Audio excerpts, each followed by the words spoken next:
We thank you, Lord, for your word. May you ignite your fire in us. May you ignite even, Almighty God, the attention that we have to pay to that word. That we will be able, Almighty God, to even be doers of that word. We bless you as we lift your name on high. In Jesus' name we pray. Amen. Amen. Amen. Amen. Let's clap our hands to welcome.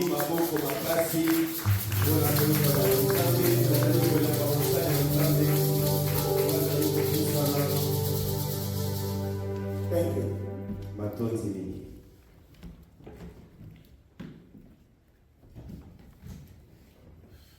Amen. Amen. Amen, amen. Amen. Amen, amen. Amen. Est-ce qu'on peut acclamer très fort pour Dieu? Il est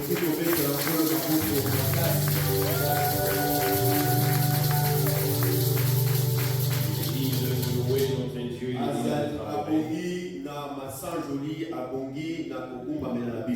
Il est digne d'être exalté. Il est le seul et le véritable Dieu. Il nous a soutenus tous les jours ici. Il continue à témoigner sa fidélité dans nos vies. Oh, il est bon de le louer, il est bon de l'adorer, il est bon de l'exalter, parce qu'il règne au-dessus de toutes choses. Il est notre soutien, il est notre force, notre appui, notre abri et notre force. Et voilà pourquoi nous devons toujours lui rendre grâce.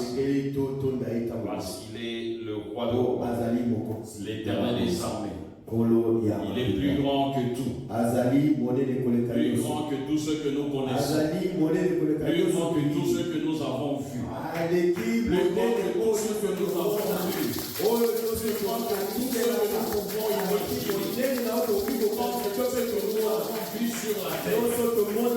Imaginez le Dieu puissant qui a créé le corps humain avec toute sa complexité. Il regardait le fonctionnement du système nerveux. Regardez comment le cerveau fonctionne. Regardez comment il y a des communications, milliers de communications à travers le corps humain. Qui est celui qui paie ces Regardez la grandeur de l'univers. Ça fait plus de 40 ans que les hommes ont envoyé des engins dans l'espace.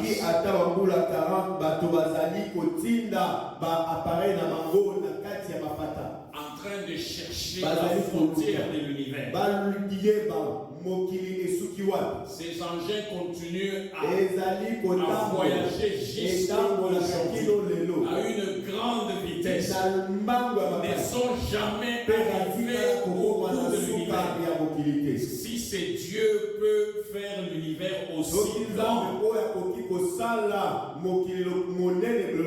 est-ce que notre intelligence a même la capacité d'appréhender sa grandeur et sa puissance? Est-ce qu'on peut acclamer encore très fort? Dieu est le seul qui est digne de recevoir notre louange et notre adoration. Amen. Oh, le Seigneur est bon, il est en train de nous enseigner de bonnes choses. Je pense qu'à la fin de cet enseignement, nous serons tous des spécialistes dans le domaine des larmes.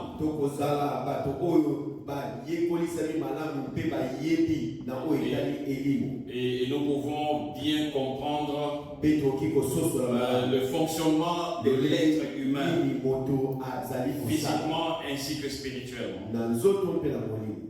Alors notre enseignement s'intitule Le pain de vie. Pourquoi et comment nourrir son âme quotidiennement?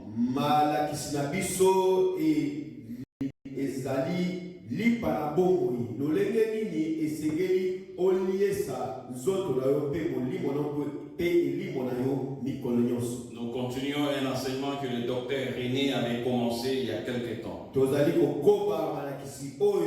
docteur René abandaki moi mikololeki. Il nous avait vraiment béni avec cet enseignement. Et le Seigneur a voulu nous mettre aussi dans le même couloir pour que nous puissions aussi apprendre. Alors nous avons commencé par l'introduction dans lequel nous avons souligné la nécessité de nourrir son âme quotidiennement. De la même manière que nous nourrissons notre corps, notre âme a aussi besoin d'être nourrie.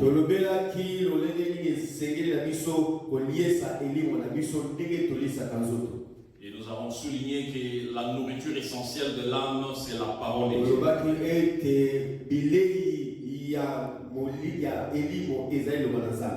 Et nous avons compris que l'homme est composé du corps et de l'esprit. Le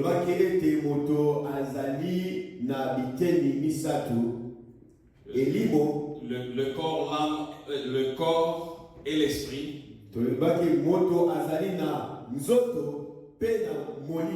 Et les deux font l'âme. Amen. Amen. Parce que dans 1 Thessaloniciens 5, on parle de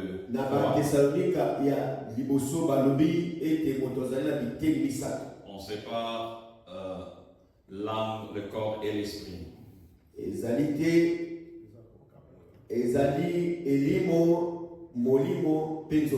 Alors que dans Genèse 2, verset 7, on parle de l'âme et l'ensemble de l'esprit et du corps.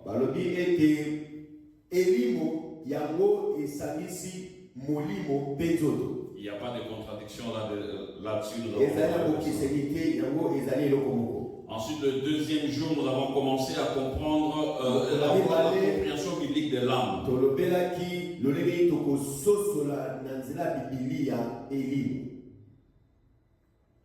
Et nous avons souligné que notre corps, pour lequel nous prenons soin, va retourner à la poussière. Mais c'est notre âme, c'est ce qui se passe dans l'âme qui va déterminer si nous allons entrer dans l'éternité ou pas.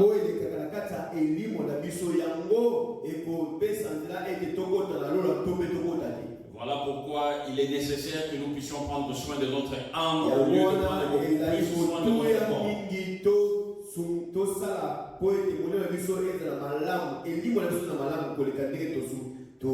Et nous avons défini l'âme comme ayant trois significations différentes selon les contextes dans lesquels on est.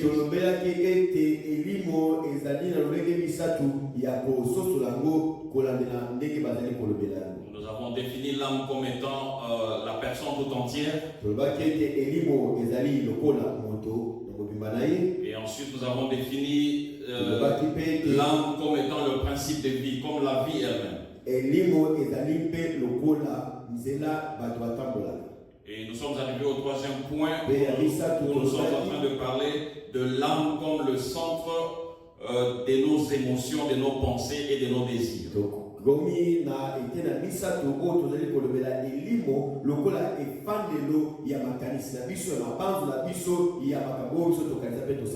Et nous avons parlé que le premier sous-point, c'était l'âme, le siège des émotions comme la tristesse, la joie, l'angoisse.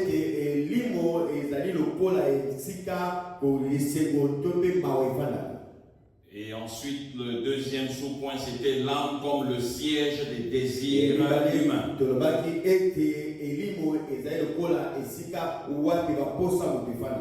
Donc nous avons souligné le fait qu'il est important de toujours aligner ses pensées, ses désirs, s'aligner selon la volonté de Dieu.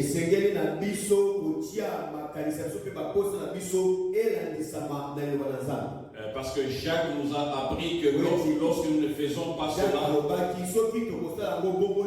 les désirs qui sont en nous, le diable va faire qu'il va nous tenter sur base des désirs que nous avons en nous. Parce que si notre cœur est déjà disposé, est déjà préparé avec les désirs, alors quand on se présente devant les hommes, c'est facile de tomber. Amen. Alors aujourd'hui, nous allons voir le dernier sous-point.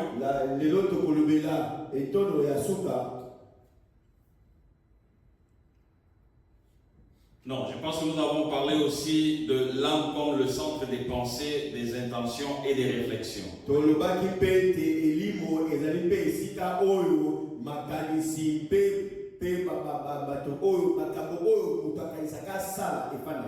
Non, je pense que c'est là que nous devons commencer aujourd'hui. Amen. Alors, le troisième sous-point, l'âme centre des pensées, des intentions et des réflexions.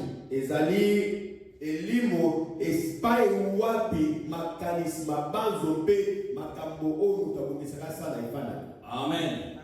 Bien-aimé, notre âme est le centre de notre vie intérieure. Cela que nos pensées, nos souvenirs, nos intentions et nos réflexions prennent naissance dans notre âme. Amen. Alors, le premier sous-point ici, nous allons dire que l'âme a la capacité de garder des souvenirs et de réfléchir.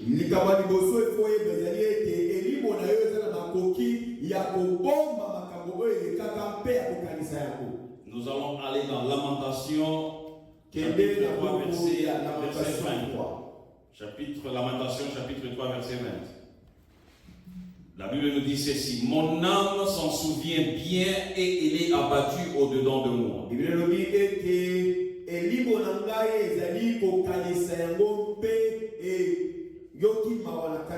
Dans ce passage ici, le prophète Jérémie est en train de partager son expérience personnelle de douleur et de désespoir.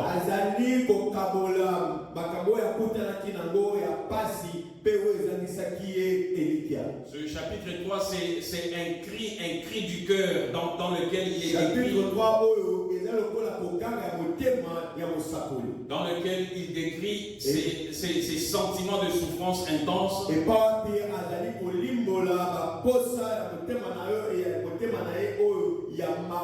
Son humiliation et sa perte d'espoir face à la tragédie qui frappe son peuple.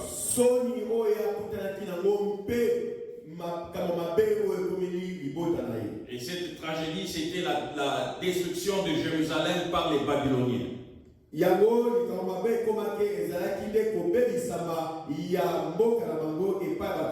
Alors si vous lisez les versets précédents, donc Jérémie est en train de décrire sa tristesse, ses épreuves et le sentiment d'avoir été abandonné par Dieu. Amen. Vous savez, parfois, bien aimé, c'est normal parfois que nous puissions avoir aussi des émotions. Parfois, nous sentons comme si Dieu n'est pas là.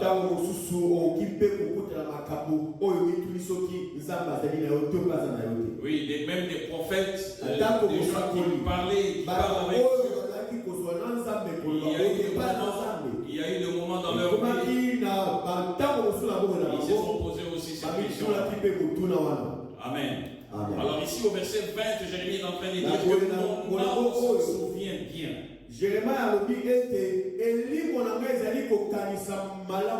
Il est abattu au-dedans de nous. Amen.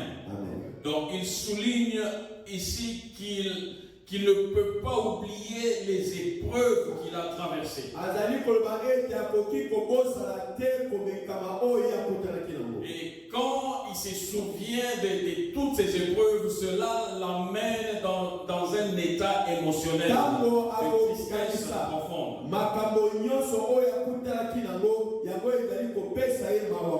Amen. Bien aimé, l'âme est capable de se souvenir et de réfléchir.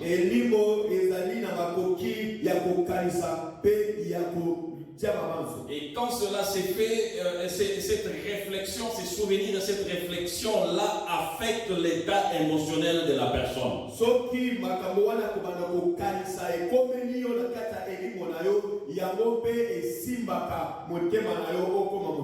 Il y a des moments que vous pouvez regarder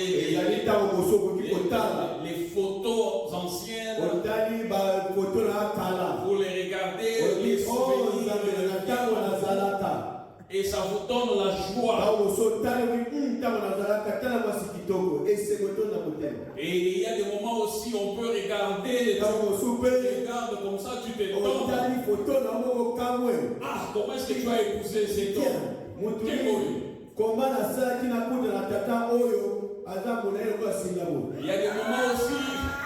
il y a des moments aussi, tu peux te dire, tu regardes les photos, tu dis, oh, tu commences à voir de la paix dans ton cœur.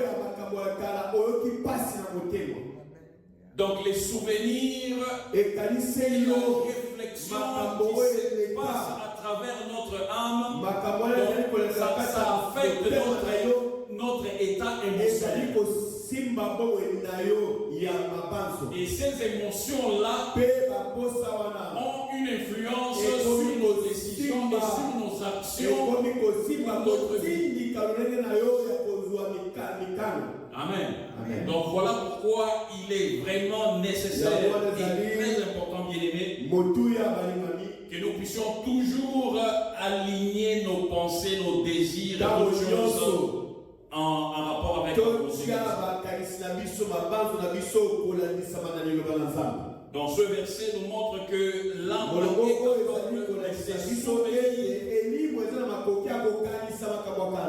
des moments difficiles. Et ces souvenirs et même des réflexions que nous pouvons faire dans notre âme peuvent affecter notre état émotionnel. Nous voyons ici que le prophète a été affecté par ses souvenirs. Et tout d'un coup, son âme était abattue. Amen. Deuxième sous-point. L'âme a la capacité de réflexion et de reconnaissance.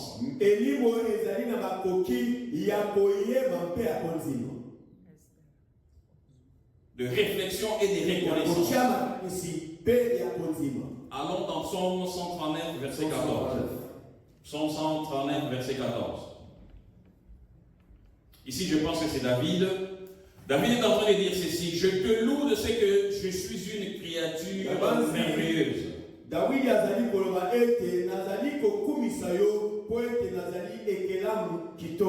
Tes œuvres sont admirables et mon âme le reconnaît bien.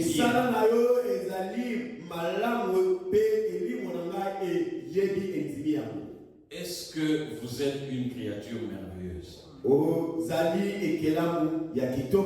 Tel que Dieu vous a créé, vous vous regardez dans le miroir.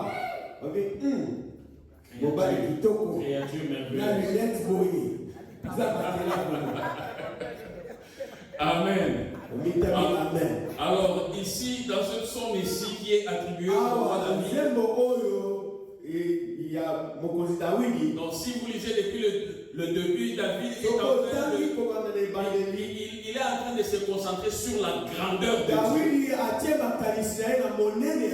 sur l'omniscience de Dieu, sur l'omniprésence de Dieu, et aussi sur la puissance de Dieu dans la création. Donc c'est un psaume de louange et de réflexion personnelle. Bien aimé, de temps en temps, il faut que nous puissions avoir aussi cette habitude-là comme David. Il observe les choses autour de lui. Il observe sa vie. Il se regarde et il dit: je suis beau. Et à partir de là, ça crée déjà une louange et la adoration de toi. Amen. Amen. Amen. Amen. Ici, David est en train de méditer sur l'intimité de sa relation avec Dieu.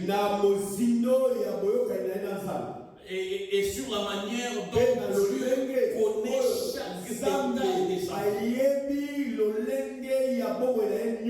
C'est un psaume vraiment très puissant aussi. Vraiment, vous pouvez réaliser la grandeur de Dieu. Alors David réalise que Dieu connaît chaque détail de sa vie. Alors au verset 14 ici, donc, qui fait partie d'une section qui commence à partir du verset 13 jusqu'à 16. Alors faute de temps, on ne peut pas lire ça. Alors David réfléchit à la manière dont Dieu l'a formé dans le sein de sa mère. Bien-aimé, est-ce que tu as déjà pris le temps de réfléchir comment Dieu t'a formé dans le sein de ta mère? Alors à partir de cette réflexion-là, alors l'âme de David a admiré la complexité et la beauté de la création.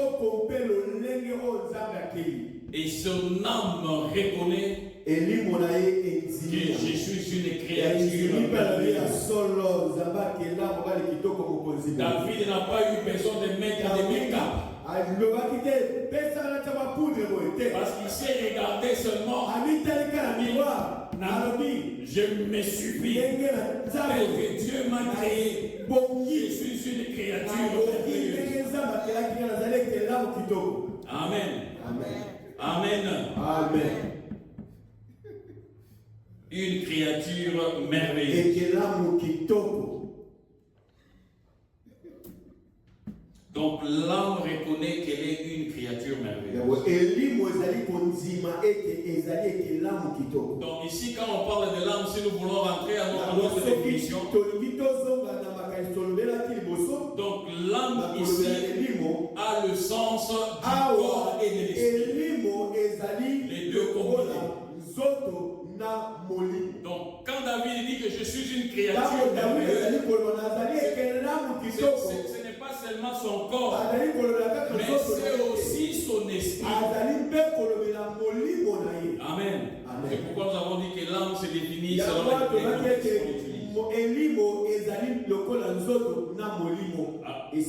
Alors David exprime un sentiment de gratitude envers Dieu pour la perfection. La perfection de sa création. Amen. Donc à partir de cette réflexion-là, donc cette louange ici découle d'une prise de conscience.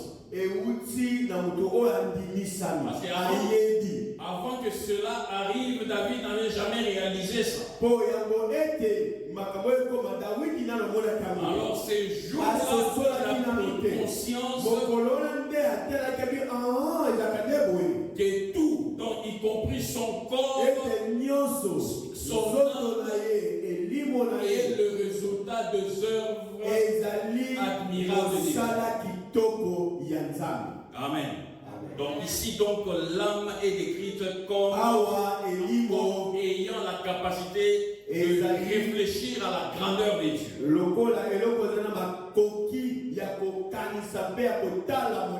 Et ensuite, elle reconnaît les œuvres de Dieu et qui la pousse à louer Dieu et à la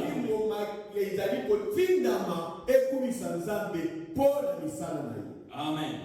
Donc l'âme a la capacité de réflexion et de reconnaissance. Alors dans Hébreux 4, verset 12, c'est un passage que nous avons lu déjà depuis cet enseignement. La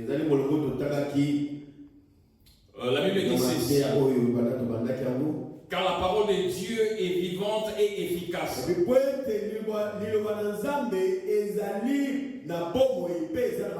Plus tranchante qu'une épée quelconque à deux tranchants.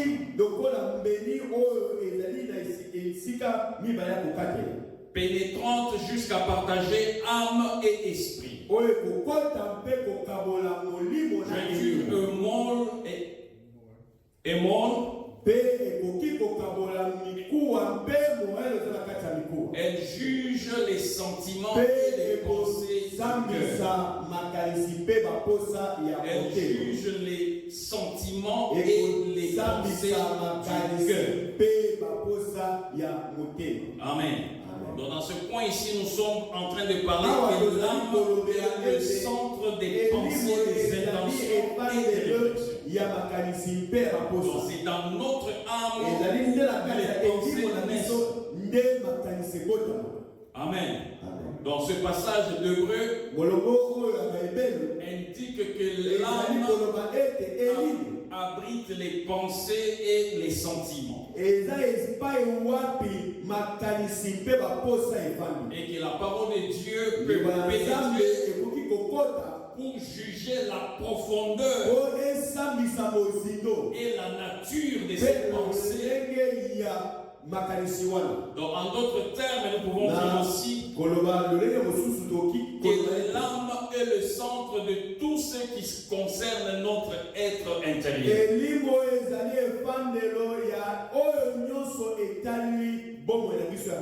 Nos motivations, nos réflexions et nos sentiments profonds. Bien aimé, la parole de Dieu, quand elle est lue et quand elle est attendue et quand elle est méditée, elle est capable de pénétrer jusqu'à ce niveau intime de l'âme et de toucher les pensées et les sentiments qui sont souvent cachés aux yeux de l'homme. Amen. C'est pourquoi on dit souvent tu connais pas le cœur de l'homme. Mais la parole de Dieu ici, elle est capable de pénétrer jusqu'au niveau intime de l'âme pour voir ces pensées-là, ces sentiments-là qui sont cachés au-devant des autres. Amen. Beaucoup des hypocrites, parfois, ils sont là, ils te montrent les dents, ils sourient. Mais dans son cœur, tu ne sais pas mais la parole de Dieu est capable d'entrer jusque-là de juger ses pensées-là, ses sentiments-là, pour voir si ça s'aligne à la volonté de Dieu. Amen. Donc ce passage bien-aimé montre que la parole de Dieu,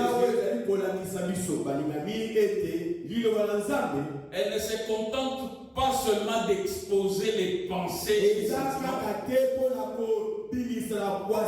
mais elle les juge aussi. Amen. Amen. La parole de Dieu juge aussi ces pensées qui sont dans notre âme. Amen. Amen. Cela signifie que la parole de Dieu discerne. Ça discerne la nature et la profondeur.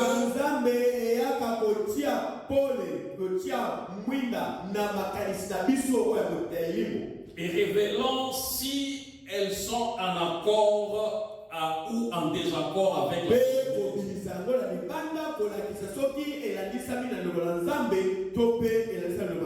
Amen.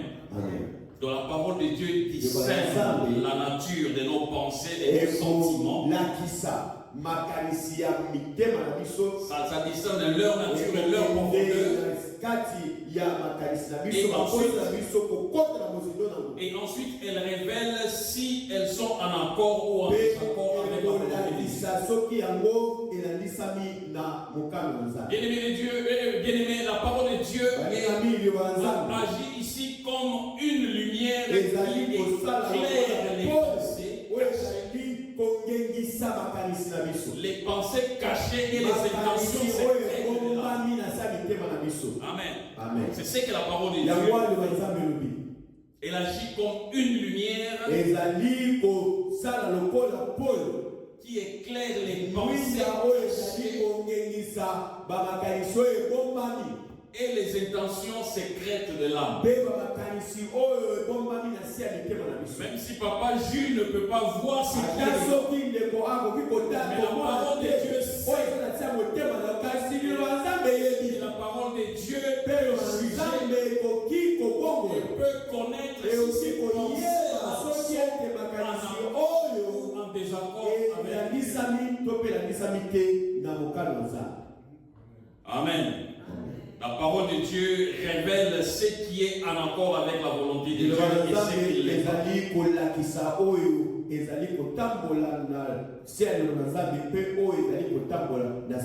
Amen. J'ai répété la même chose mais sous une autre forme. Je le fais souvent expressement. Parce que je sais que si tu n'as pas capté la première fois, peut-être la deuxième, la troisième, ça peut être. Amen. Amen. Alors supportez que parfois je puisse répéter. Peut-être que vous avez une mémoire extraordinaire de retenir d'autres choses la première fois. Pensez quand même à nous autres ou qui devons faire l'effort pour comprendre la deuxième. Amen. Donc la parole de Dieu révèle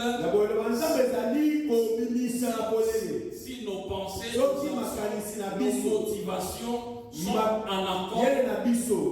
en accord avec la volonté de Dieu ou si ils ne sont pas en accord avec la volonté de Dieu. Amen. Alors un petit résumé sur ce point ici, c'est qu'il faut, quand on se souvient, donc l'âme est à la capacité de se souvenir, de se souvenir. Donc l'âme peut garder en mémoire des expériences bonnes ou mauvaises qui influencent nos émotions et nos choix. Amen. Donc l'âme peut garder, peut se souvenir des expériences bonnes ou mauvaises qui peuvent influencer nos émotions. Et nos émotions vont influencer nos choix et nos décisions.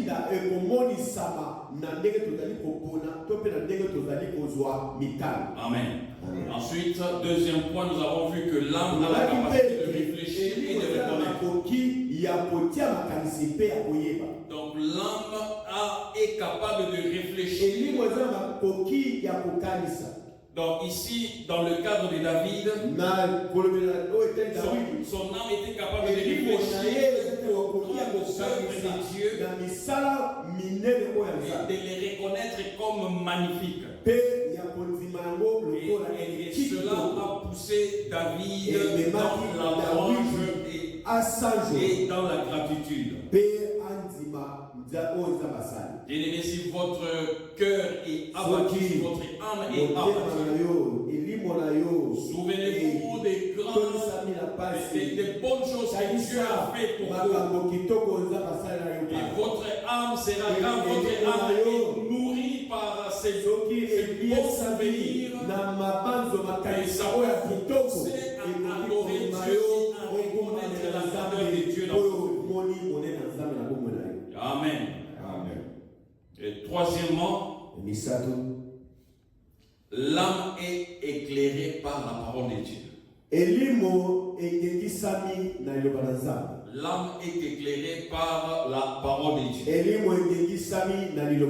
Donc la parole de Dieu agit sur l'âme en révélant la vérité des pensées et des intentions.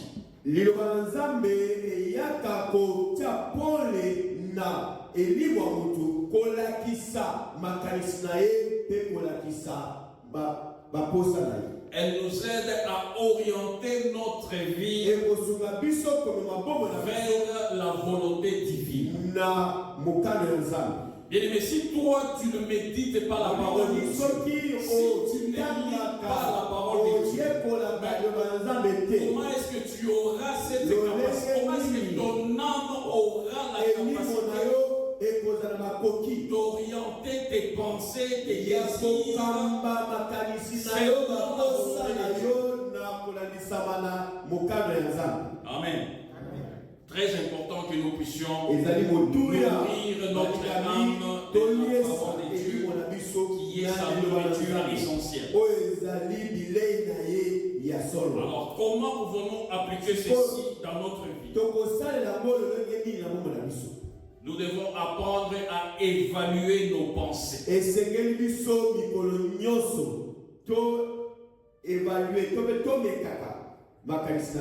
Prendre le temps de réfléchir sur ce que nous pensons, sur ce que nous ressentons, et se demander si ces pensées-là, si ces désirs-là sont alignés avec la volonté de Dieu. Et cet examen-là va nous aider à faire une vie qui va plaire à notre Dieu. C'est pourquoi dans le même psaume que nous avons, le psaume 139, le psaume 139, maintenant au verset 23 et verset 24, et la Bible dit: sonde-moi, ô Dieu, et connais mon cœur. Éprouve-moi et connais mes pensées. Éprouve-moi et connais mes pensées. Sonde-moi et connais mon cœur. Amen. Bien-aimés, nous devons méditer la parole de Dieu régulièrement, parce qu'elle est claire, nos pensées, nos intentions, nos motivations. Elle nous aidera, bien-aimés, à aligner notre âme dans les valeurs divines. La Bible dit encore dans Psaume 119, verset 105. La Bible dit: ta parole est une lampe à mes pieds et une lumière sur mon sentier. Amen. Bien aimé, qu'est-ce qui arrive quand vous marchez dans l'obscurité? Est-ce que quelqu'un peut me dire ce qui peut lui arriver si vous marchez dans l'obscurité?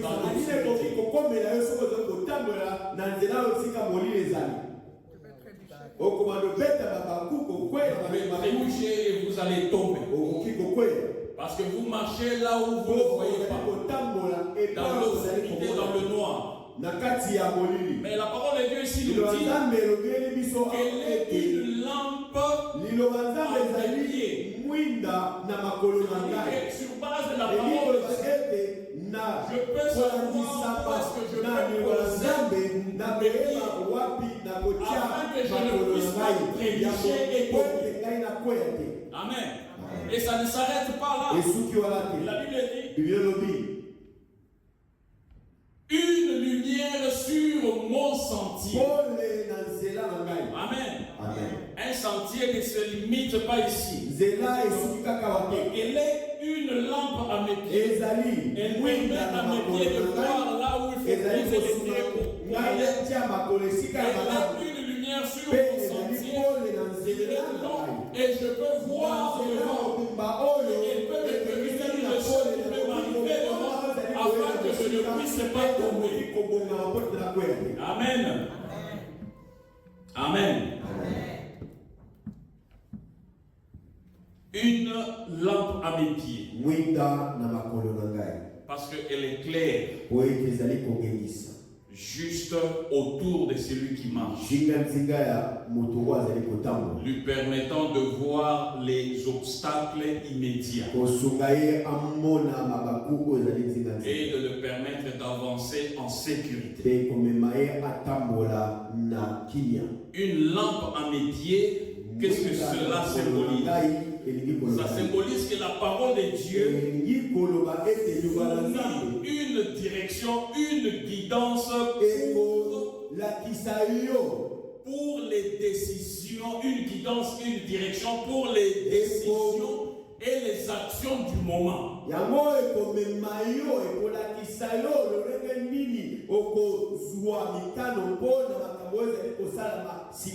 C'est pourquoi on dit c'est une lampe à mes pieds. Donc les pieds c'est tout autour. Amen. Les pieds c'est tout près de toi. Donc ça te donne la guidance, la direction pour les décisions et les actions du moment présent. Et éclaire aussi les circonstances, les situations qui ont besoin de la direction.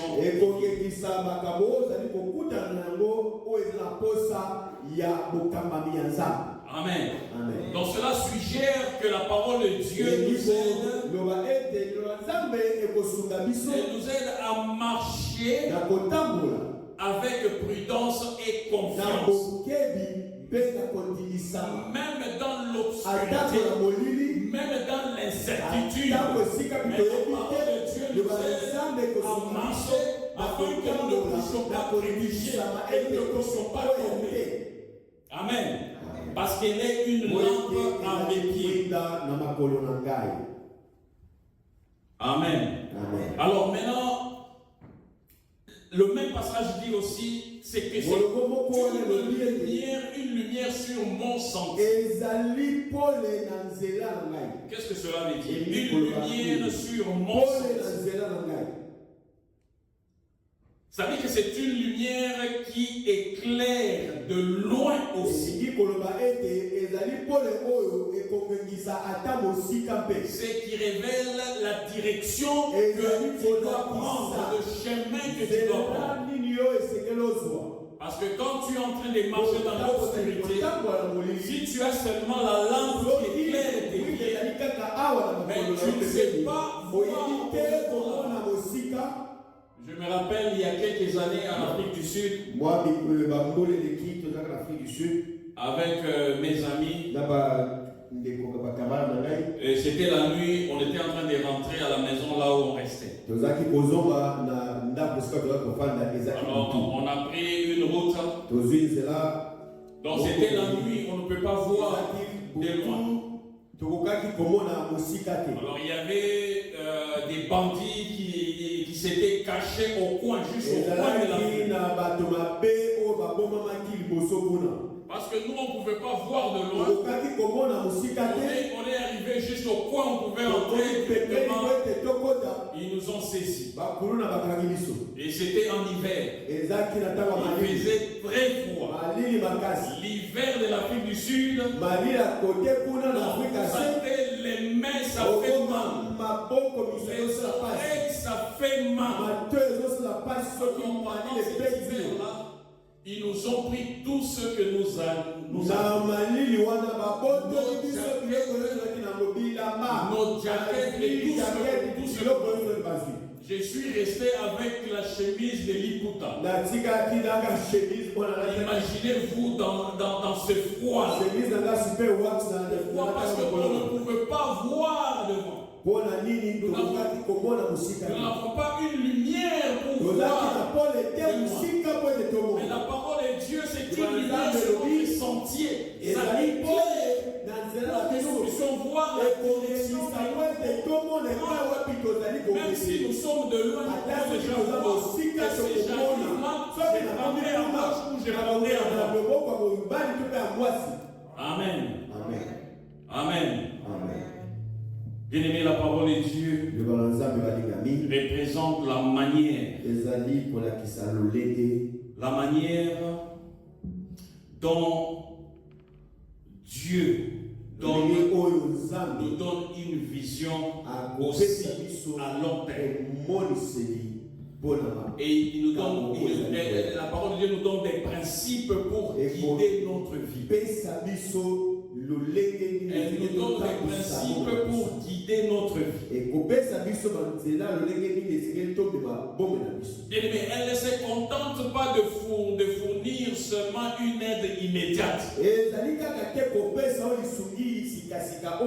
par rapport à la lampe. Mais elle m'oriente aussi pour l'avenir par rapport à la lumière sur nos sentiers.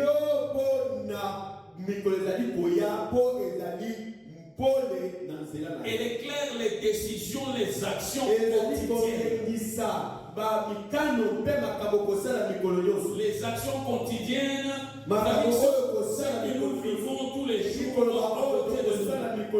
cela représente comme la lampe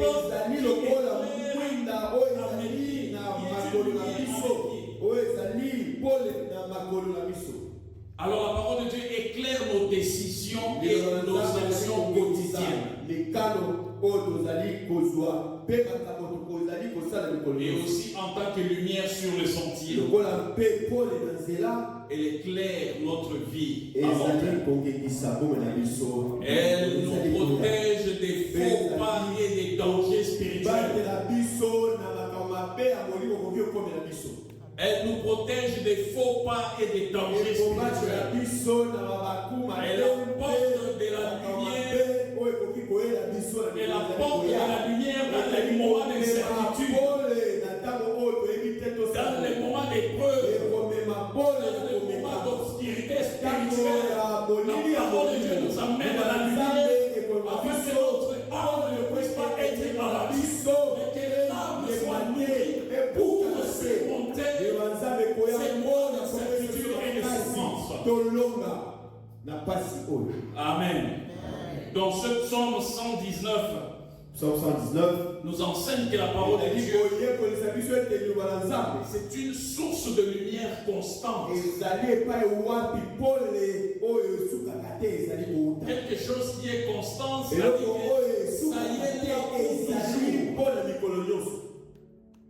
Elle est une source de lumière constante et de direction dans la vie spirituelle. Elle nous aide à avancer avec sagesse et assurance. Amen. Amen. Bien-aimés, quand vous vous souvenez des bontés de Dieu, quand vous êtes dans des épreuves, quand vous êtes dans des moments d'incertitude, vous ne savez pas que faire. Bien-aimés, souvenez-vous du moment où Dieu a été fidèle dans votre vie.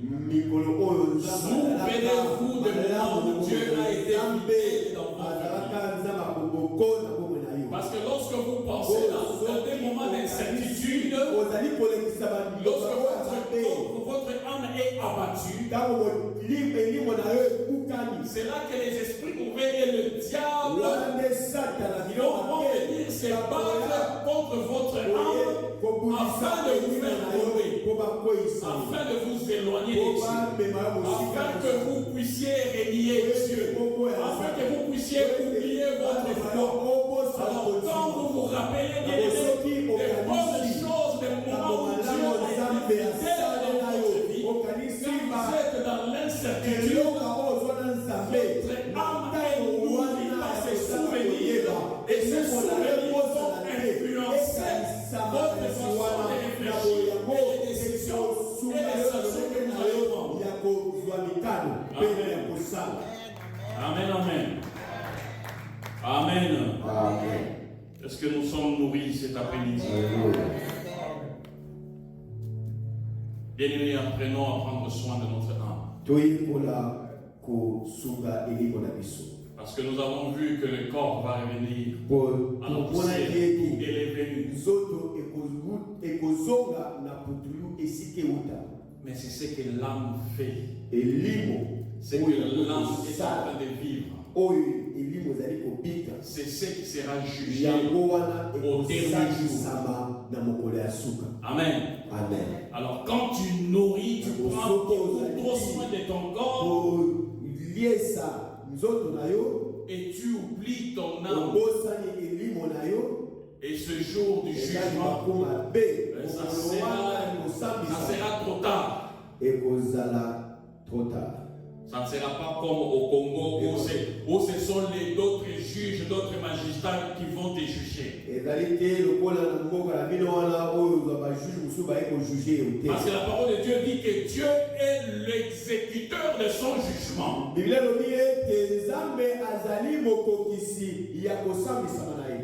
Donc il n'y a pas de cop. Amen. Il n'y en aura pas, bien aimé. C'est maintenant que nous sommes sur cette terre que nous devons prendre soin de notre âme. Amen. Amen. Le Seigneur est bon, il est merveilleux. La prochaine fois, nous allons apprendre l'âme comme étant le centre de la volonté et du choix.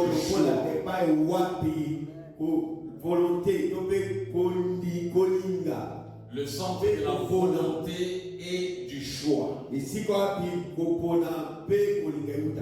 Et dans les jours qui vont venir, parce que nous lisons beaucoup la parole de Dieu, on fait mention du cœur, les pensées du cœur. Mais c'est quel cœur dont on parle? C'est le cœur physique que nous avons. Mais c'est quel cœur dont on parle? Bien aimé, l'âme a aussi des parties. Alors Dieu va nous enseigner pour que nous puissions aller vraiment connaître bien ces choses.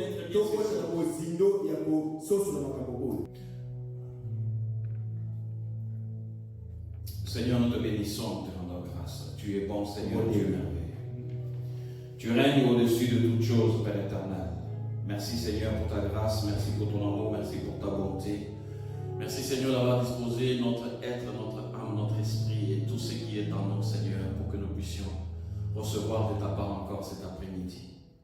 Seigneur, toi qui connais les pensées, toi qui juges les pensées et les sentiments de nos cœurs, toi à qui nous devons rendre compte, toi qui es l'exécuteur de ton jugement. Seigneur, ta parole dit que nulle créature est cachée au-devant de toi. Seigneur, nous te demandons, apprends-nous, Seigneur, à aligner nos pensées, nos émotions, nos désirs dans le couloir de ta volonté, afin que nous puissions vivre, pas pour faire plaisir au monde, mais pour te faire plaisir, toi le seul vrai Dieu. Au nom de Jésus, nous allons ainsi prier. Amen. Amen.